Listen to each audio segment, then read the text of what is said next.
12h30 partout en Côte d'Ivoire. Bonne fête des rameaux chrétiens d'ici et d'ailleurs. Et merci de suivre le temps d'information à la une de l'actualité sur RTI2 ce dimanche 2 avril 2023.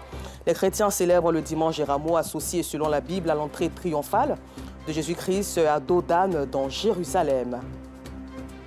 Et puis en sport, pour le 46e marathon de Paris, l'Éthiopien belge Ayana et la Kényane Ella qui propent sur la plus haute marche du podium. Encore merci à vous de suivre RTI2. Ce dimanche 2 avril est la fête des rameaux. Cette fête qui marque l'entrée triomphale de Jésus en terre de Jérusalem a été célébrée par les fidèles de l'église Christ Mission Aris de Petit Bassam, village situé dans la commune de Port-Boué.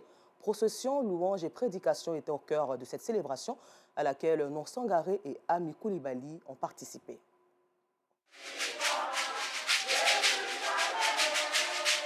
C'est la fête en souvenir de l'entrée triomphale de Jésus-Christ en terre sainte de Jérusalem. La fête des rameaux a été célébrée dans la liesse à Petit Bassam dans la commune de Port-Boué. Enfants, jeunes, adultes ont entamé une procession depuis la place publique du village jusqu'à l'église du Christ Mission Aris. C'est l'entrée du Seigneur dans le cœur de chaque personne, de chaque fidèle, de sorte à ressentir, à expérimenter la paix que Christ a apportée. Pour que l'homme connaisse désormais la paix de Christ, qui surpasse toute intelligence et que la voie que Dieu a tracée pour cet homme puisse être réalisée, accomplie dans sa vie. Une célébration qui a tout son sens, car elle marque le début de la Semaine Sainte. Il faut que chacun essaie de se repentir pour que la gloire que le Seigneur nous envoie, chacun puisse en bénéficier. Faustin Adjako Nangui, patriarche, président mondial de l'Église Ariste, a dans son message invité les fidèles à cultiver l'amour, la fraternité et la tolérance selon les prescriptions bibliques, surtout pour cette année électorale.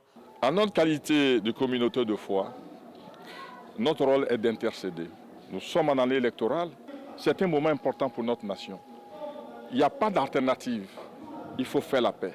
Ce que nous demandons aux Ivoiriens, qu'on regarde, qu'on scrute Dieu. Nous avons souffert, mais Dieu nous a fait grâce. Notre pays renaît, notre pays se reconstruit. La cohésion en train de se parfaire. Les élections à venir doivent être le couronnement. La fête des rameaux marque le début de la Semaine Sainte, semaine où Jésus est arrêté, crucifié et mis au tombeau le vendredi saint pour ressusciter à Pâques.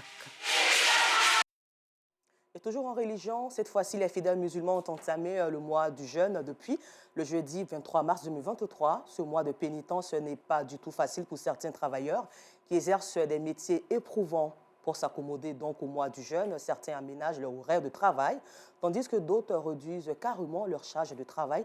Nous Sangaré est allé à la rencontre de ces travailleurs. Mois de pénitence, le Ramadan est la période où le musulman doit se priver de boire et de manger au cours de la journée.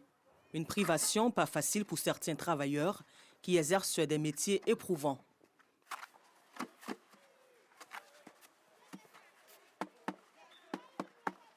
C'est le cas d'Ousmane.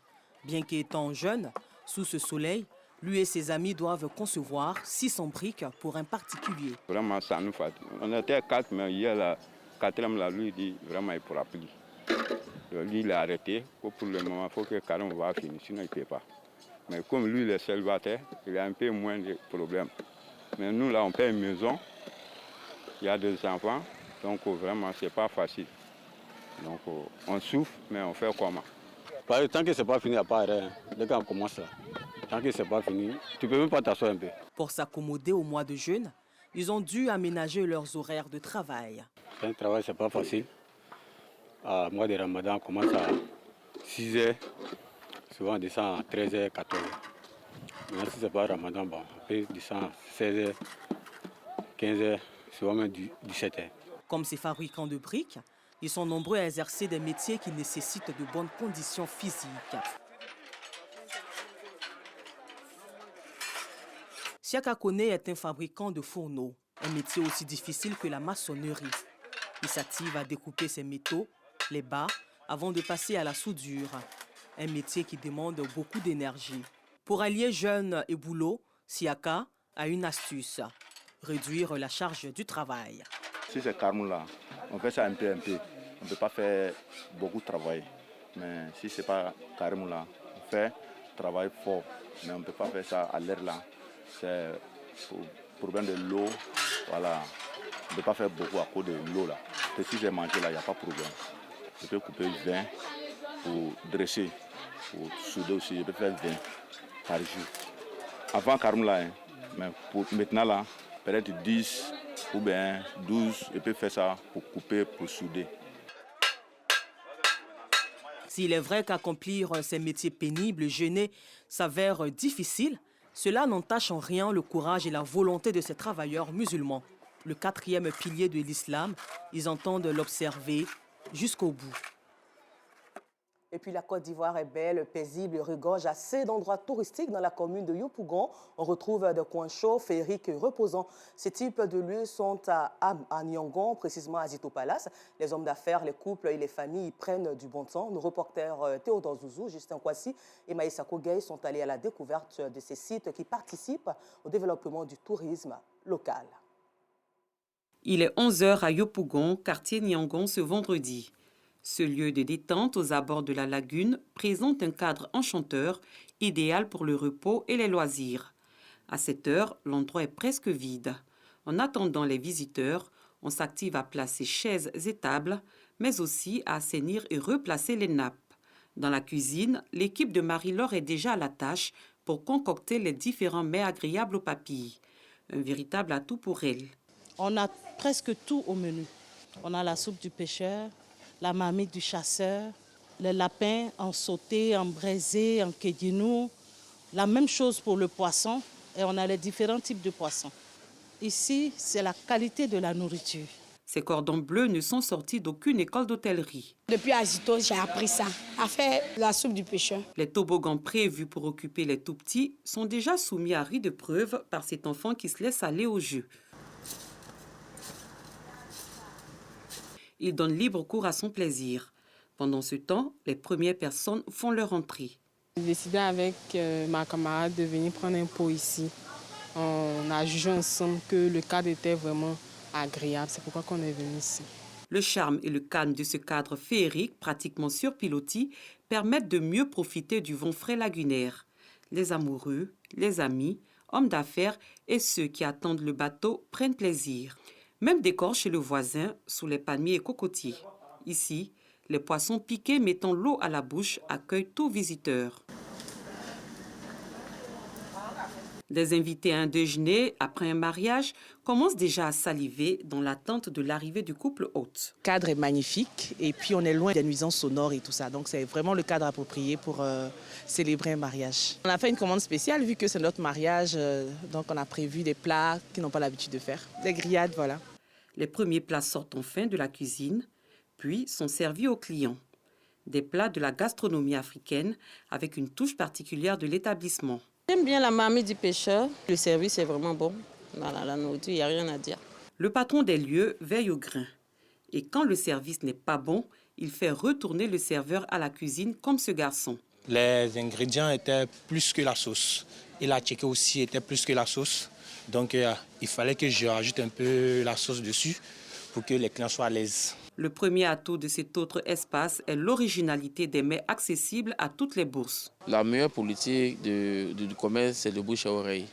Quand c'est bien fait, tu n'as pas besoin de faire beaucoup de tapage autour. Je demande à mon personnel ici d'être assez courtois, propre, rester poli et puis de suivre, d'être toujours à l'écoute du client. Lauréat du prix du meilleur entrepreneur, Koudou a ajouté plusieurs autres cordes à son arc dans cet environnement concurrentiel pour rendre inoubliable le passage dans son établissement.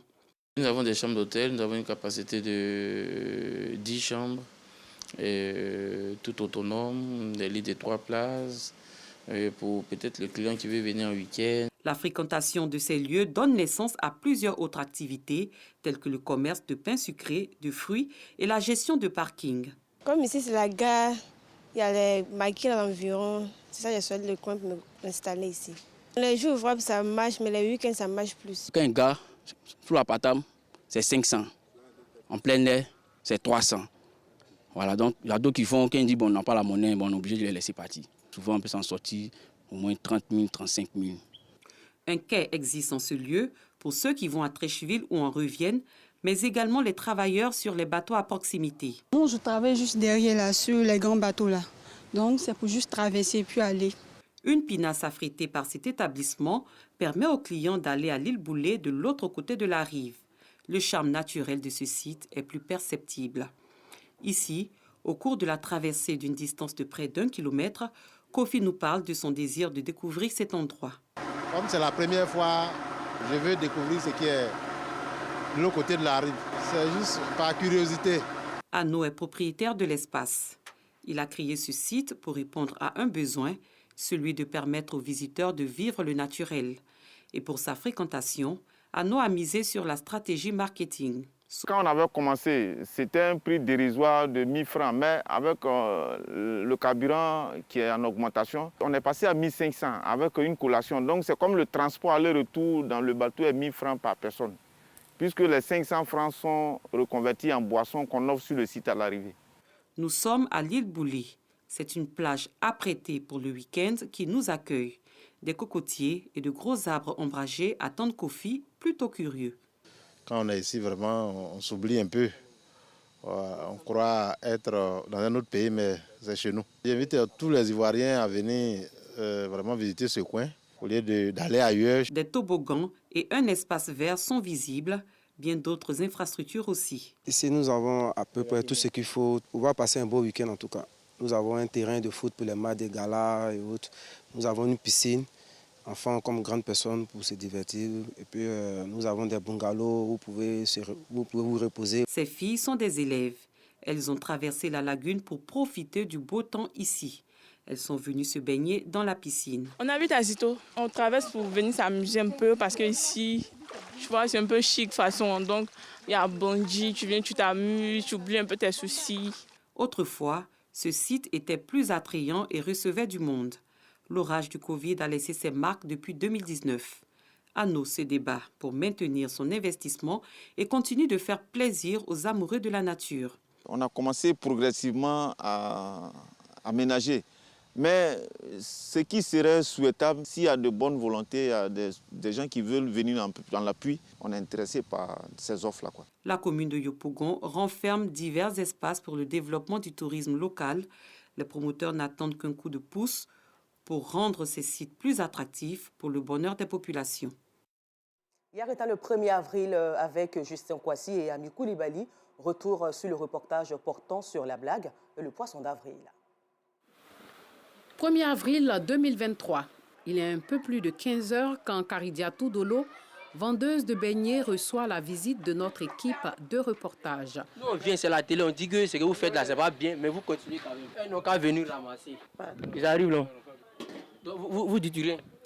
Oui, il dit pardon. Pourquoi? Pardon comment? Pardon, monsieur. Pourquoi?